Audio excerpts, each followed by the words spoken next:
As a non native speaker, your needs are unique and your leadership training should also be unique. That's why I'm here.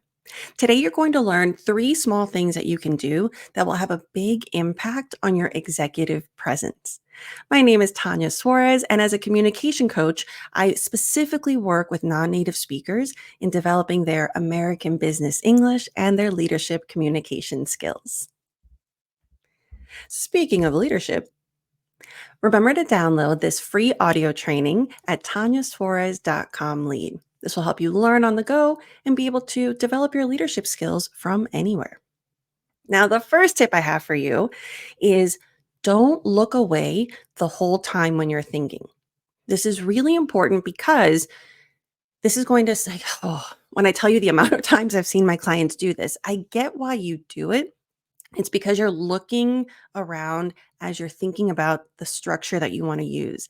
Maybe there's a specific word that you know is advanced and you want to make sure you use it so that you come across as having elevated English. Unfortunately, looking around while you're looking for the right word is killing your executive presence. What happens is you know as a non-native speaker that you're looking for the English.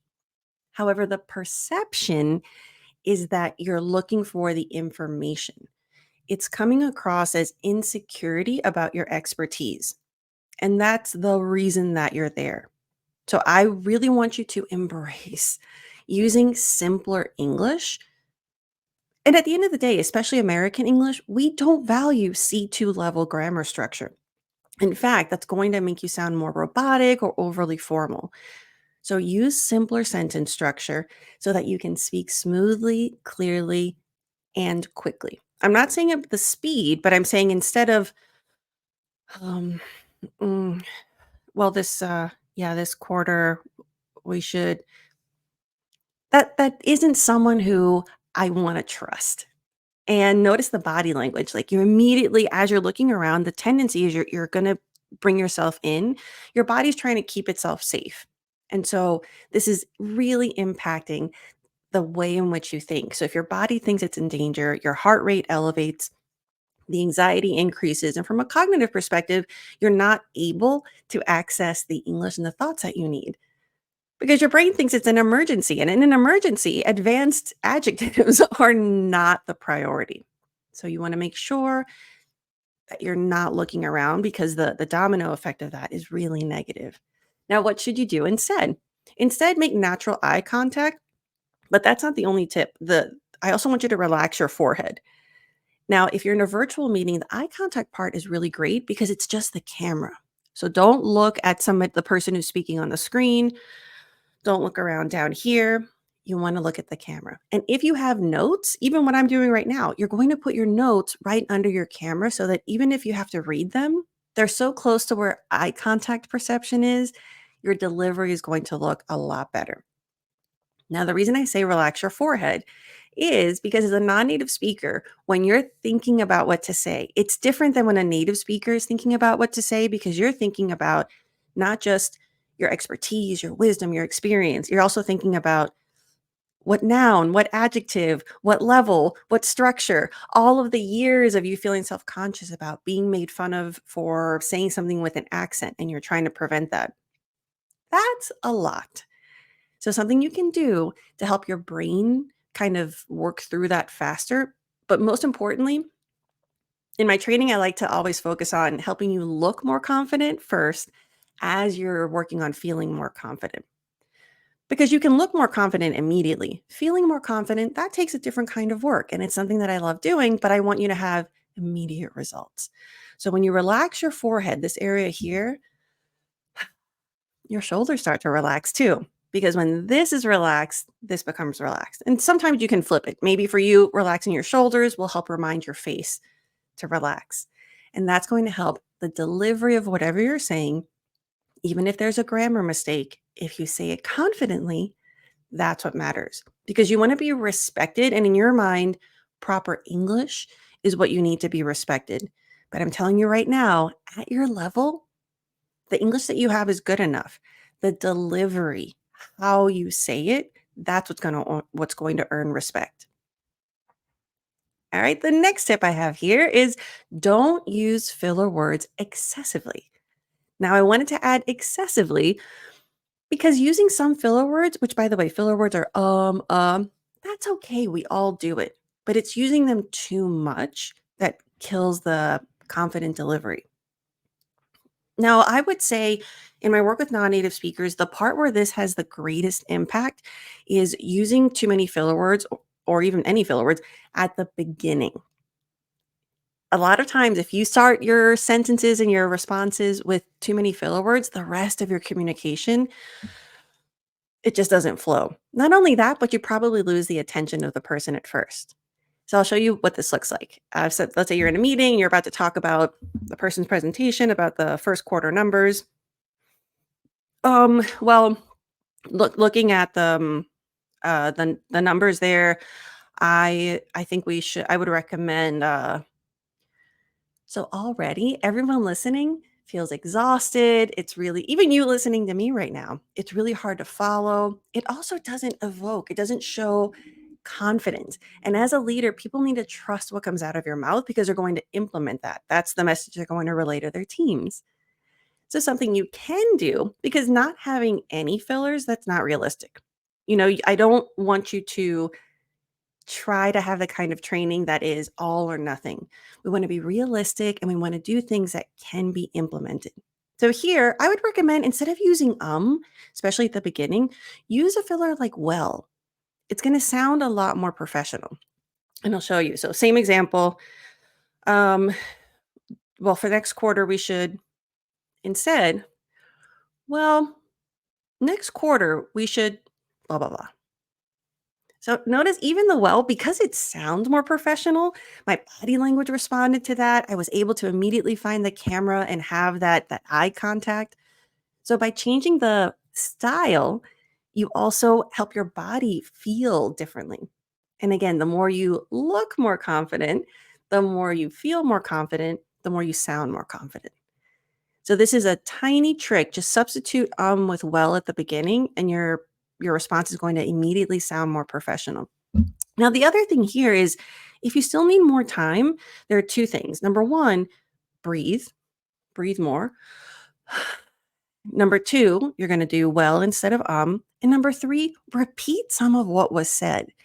The leaders that I've worked with, a lot of times they think they spend a lot of energy trying to prove that their English is good enough.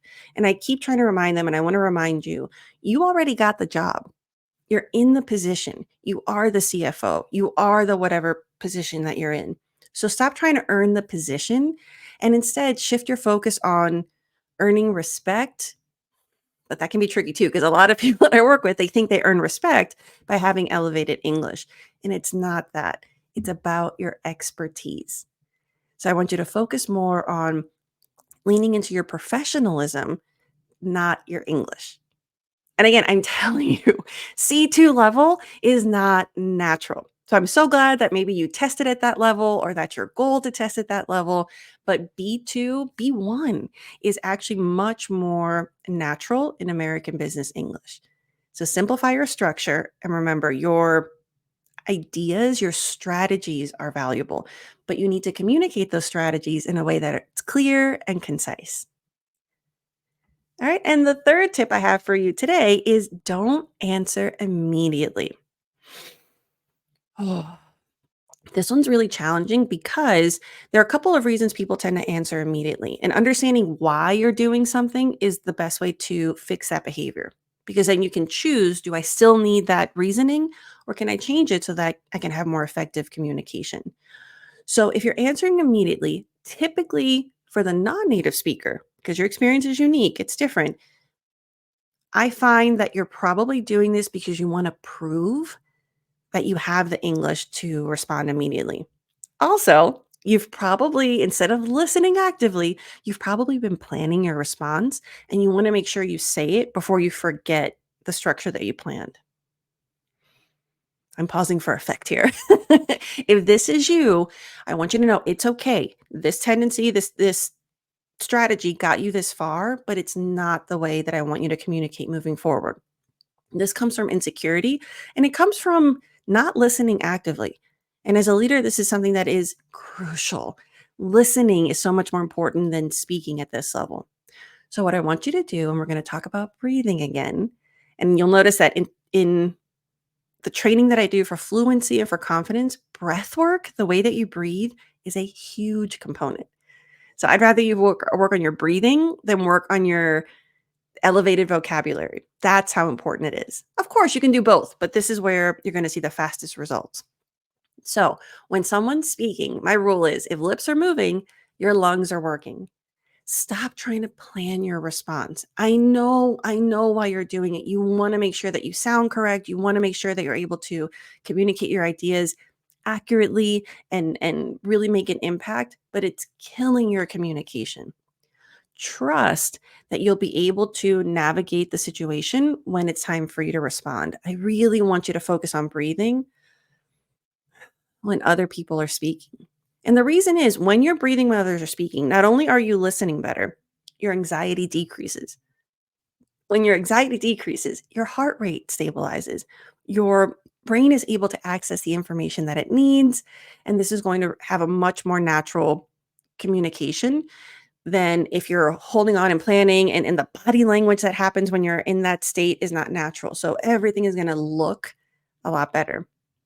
Now, the other thing is you have to let go of trying to be correct, because being correct, again, it's not why you got the job. None of you listening to me are listening to me for leadership skills as a teacher of English. You're here because you work in an industry where you need English, but that remember, that's not why you got hired. You need good English, don't get me wrong, but don't let that overshadow the reason that you're in this position and what your team needs of you. They need you. They deserve you. They deserve to hear the strategies and the wisdom that you have. But you need to communicate it in a way that can be implemented. Okay, so you're going to breathe. Breathe when others are speaking. When it's your turn to respond, this is where we also use the tip number 1 and tip number 2. You're going to inhale. So this is what you are going to do. You're going to inhale before you speak. It's going to feel like forever to you because you're not used to it. Trust me.